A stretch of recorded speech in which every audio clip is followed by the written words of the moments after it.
Trump plans on sending the National Guard into Chicago as well as Baltimore. These are your daily tacks. After federalizing the police force in Washington, D.C. and sending in the National Guard there, the president has his eyes on other American cities. On Tuesday, the president said in the Oval Office that he's set to order the National Guard into Chicago and Baltimore alike. He said, quote, "We're going in, I didn't say when.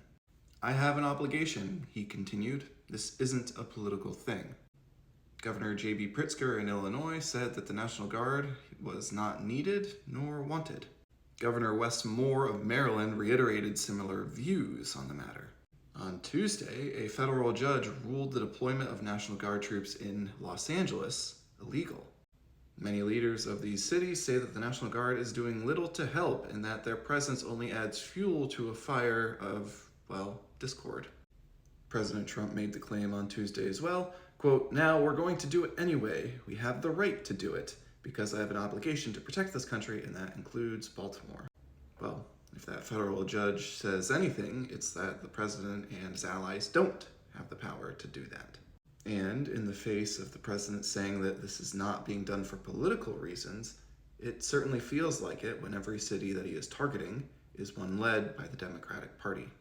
Now, that isn't to say that there is crime that is ongoing within these cities. Chicago had more homicides than any city in America last year. But in 2025, shootings and other acts of violence were down by 30% in comparison to 2024.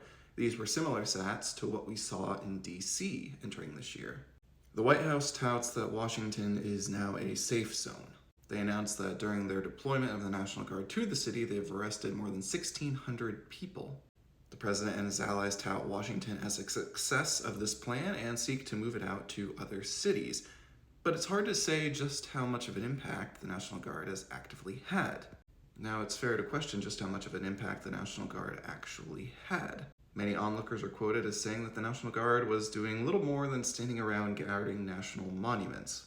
Surely, violent crime and crime alone in D.C. is not gone in under 1 month's time, which is a fact that the Trump administration could use to ensure a lasting occupation of these cities with both National Guard persons and federal agents alike. There are many levels here. We could talk about the overreach of the presidency into American cities.